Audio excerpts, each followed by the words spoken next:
I'm Warren Buffett, and I've learned one thing over the decades. The most dangerous financial mistakes are the quiet ones people make with absolute confidence.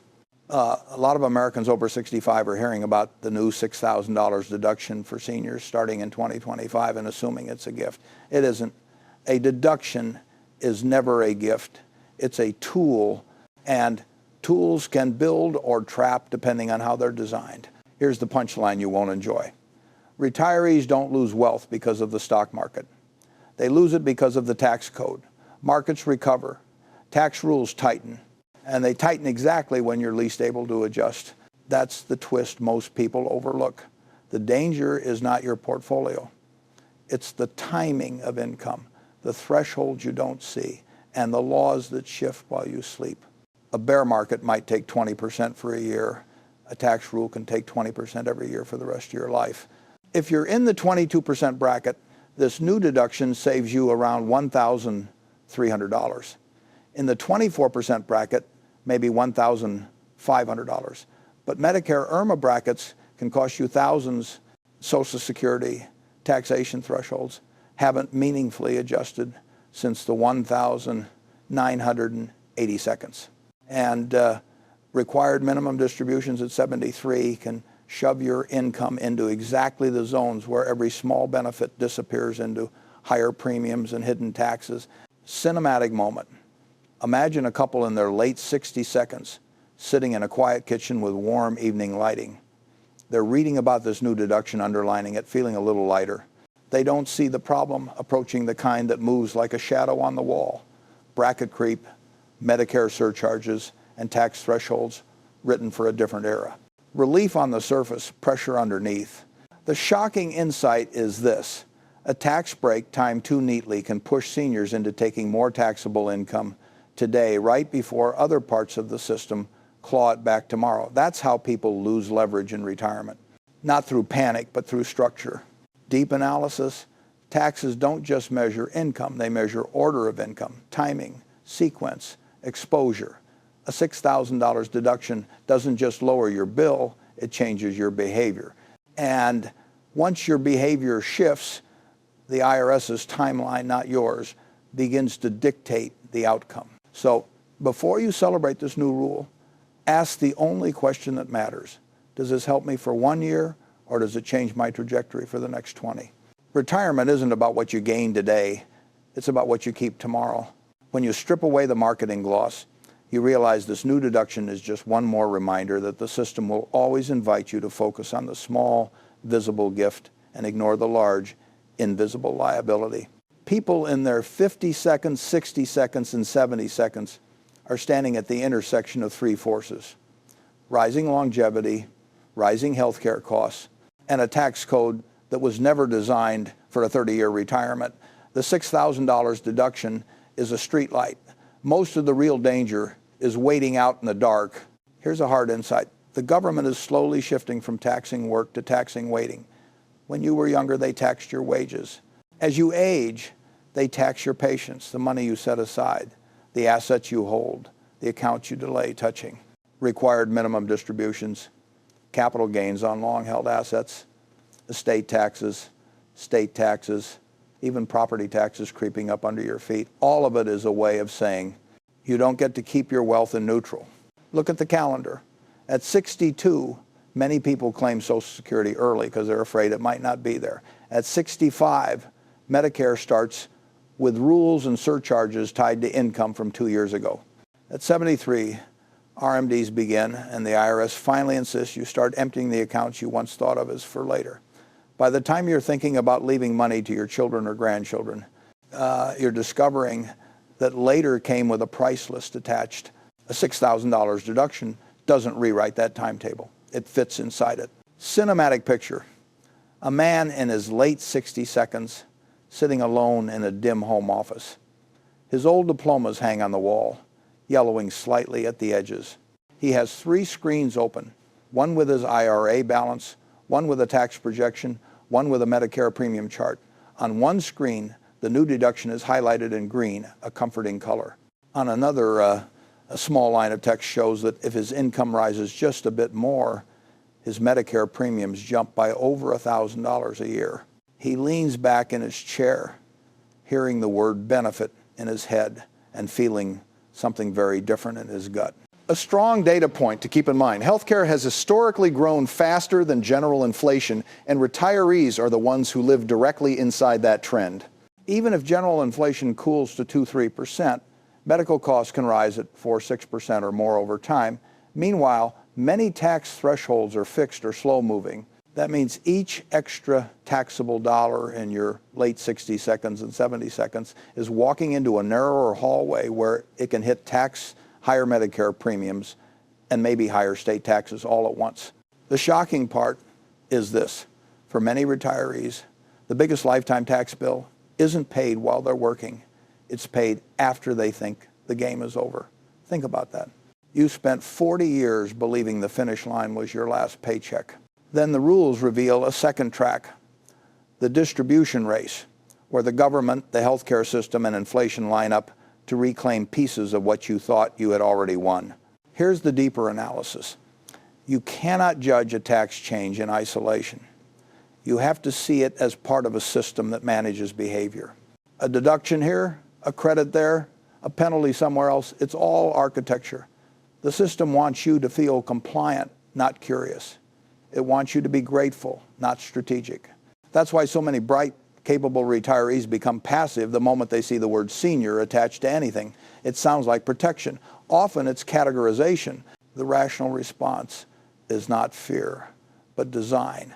You can use a deduction like this to your advantage if you think in sequences, not snapshots. Maybe you accelerate certain withdrawals in your 60 seconds when your health is better and your tax bracket is manageable, while carefully staying below the cliffs that trigger higher Medicare premiums. Maybe you gradually convert portions of your pre-tax accounts into Roth accounts in years when your income dips, using the deduction to soften the immediate hit while improving your long-term position. Imagine another scene: a couple in their early 70 seconds sitting with a plain sheet of paper instead of a glossy brochure. No charts, no headlines, just 4 columns. Now, age 73–80, age 80 plus, and estate. Under each they write expected income, expected taxes, expected health care costs, and what they hope to leave behind. When they plug in the numbers, they see something uncomfortable. The tax burden grows in the later columns, just as energy, flexibility, and decision-making capacity often shrink. The deduction barely moves the numbers. What really moves them is how and when they choose to recognize income. That's the core of it. You don't control the existence of taxes, but you have more control than you think over the timing and form of those taxes. You can allow the system to decide when your wealth becomes taxable, or you can decide deliberately, staggering withdrawals, coordinating Social Security, watching the brackets, paying attention to Medicare thresholds, and understanding that every benefit has a bill hiding somewhere in the footnotes. So when you hear about the new $6,000 deduction, don't ask, is this good or bad?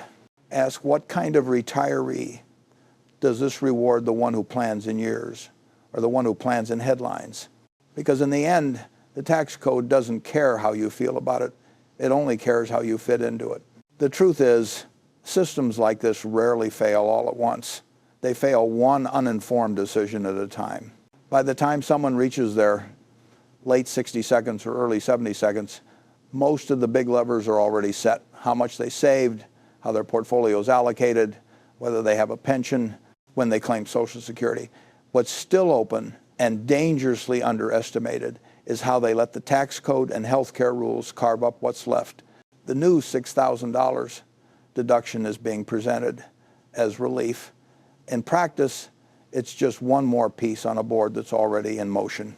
Here's a blunt insight. For many families, the real victim of poor tax and retirement planning isn't the retiree, it's the next generation. Parents die believing they're leaving security.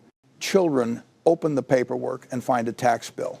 Pre-tax accounts that looked impressive on statements suddenly shrink when required minimum distributions, final year income spikes, and estate taxes all converge at the worst possible moment. When nobody has time, energy, or clarity to fight back. Think about one hard number. If a couple has, say, $800,000 in traditional retirement accounts, and their combined federal and state effective tax rate on distributions averages 20-25% over the rest of their lives. That's $160,000, $200,000 going to taxes. If poorly timed RMDs and higher Medicare premiums nudge that effective rate even a few points higher, the lifetime tax drain can quietly exceed what they paid during decades of working. A $6,000 deduction per year, even over many years, barely dents that total. It's a small umbrella in a long storm. Cinematic picture, a quiet living room after a funeral. The flowers are starting to wilt. 3 adult children sit on a couch holding a folder from the attorney.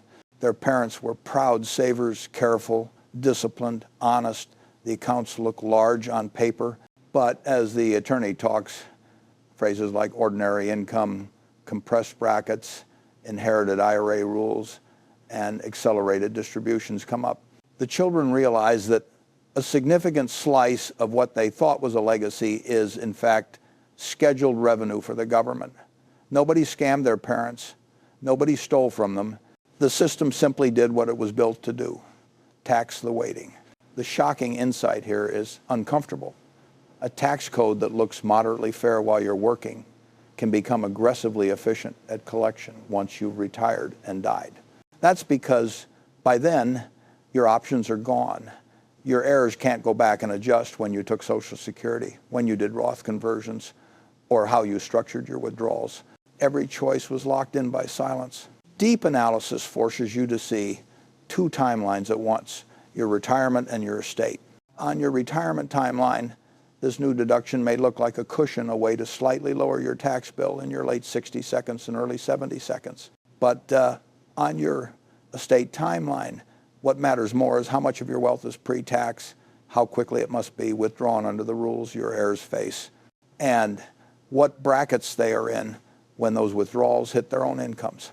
A deduction that encourages you to keep everything in pre-tax form or to maximize short-term comfort instead of long-term structure might feel good today but cost your family dearly tomorrow. So what does control look like in this environment? It's not about outsmarting the IRS. It's about refusing to be casual.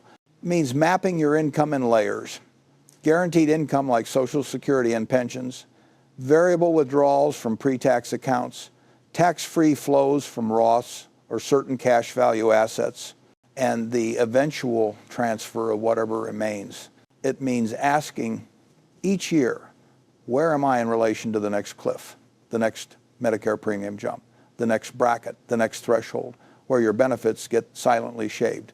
Picture one more scene: an older woman sitting at her dining table with a simple binder. On the spine, in neat handwriting, it says, "If I'm not here." Inside are clear instructions: which accounts to touch first, which to leave for last, how to handle inherited IRAs, who to call for tax questions, what to do before selling the house. There's a short letter at the front where she explains that she used tax planning not just to save money, but to protect her children from chaos and rushed decisions. She mentions, almost as an afterthought, that she used deductions and small rule changes as tools, not gifts, always asking how they affected the next 10 or 20 years, not just the next filing season. Her real legacy isn't just the money, it's the order. That's the quiet power you still have. You can look at this new deduction the way most people will, as a small comfort in a confusing system. Or you can treat it as a reminder that the system is active, moving, and willing to use psychology to guide your choices. You can accept whatever tax bill shows up each year, or you can step back and design the sequence in which your wealth is exposed to tax, healthcare costs, and inflation. In the end, this isn't about a $6,000 number on a form. It's about whether your final decades are defined by reacting to rules or quietly bending those rules within the law to serve the people and purposes you care about most. Most people think retirement is a finish line. It isn't. It's a negotiation won between you, the tax code, the healthcare system, and time. And only one of those negotiators speaks quietly: time. If you're in your 50 seconds, 60 seconds, or 70 seconds, here's the math.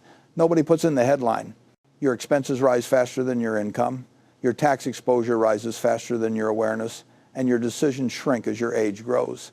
The system doesn't prey on the careless, it preys on the tired. One of the most dangerous beliefs I hear from older Americans is this: I don't earn much anymore, so my taxes should be simple. Nothing could be further from the truth. Taxes become more complicated in retirement because every dollar now interacts with multiple systems at once. Income isn't just income. It's a trigger, a lever, a signal, a threshold, a penalty if timed wrong, a reward if sequenced right. Your Social Security can become taxable. Your Medicare premiums can jump without warning. Your RMDs can push you into brackets you've never seen. Your heirs can inherit a tax bomb instead of a legacy. None of that is intuitive. All of it is structural. Cinematic image. Imagine a chessboard. You're down to your last pieces. Your opponent, the tax code, still has a queen, both rooks and a bishop. It doesn't need to attack. It just needs to block your moves. That's what thresholds do. They don't take your money all at once. They corner it until your options disappear. If there's any advantage you still hold, it's this: the tax code punishes inaction far more than imperfection. A flawed plan is still better than drifting year after year with no plan at all. Take one small example. Many seniors refuse to tap their Roth accounts because they want to save them. Meanwhile, their RMDs explode in their early 70 seconds. Their Medicare premiums jump, and they lose the very freedom they were trying to protect. The Roth wasn't the problem. The timing was. Another example. Some people delay selling highly appreciated assets for years, waiting for the perfect moment. Yet the perfect moment comes at a cost. Higher brackets, higher Medicare premiums, higher Social Security taxation, all because the system isn't built for perfection. It's built for pressure. Here's an insight worth carrying. Retirement is not about having the most money. It's about having the most flexibility. Flexibility to choose when to recognize income. Flexibility to avoid cliffs and surcharges. Flexibility to protect your heirs from compressed tax brackets. Flexibility to say no to decisions that the system quietly wants you to accept. A $6,000 deduction won't give you that flexibility. Discipline will, timing will, awareness will. And if you want something simple to walk away with, it's this: structure your money while you still have complete control, because every decade takes a piece of that control away. Not through violence, through paperwork. The tax code won't beat you with one punch. It will win by accumulation unless you win first by intention.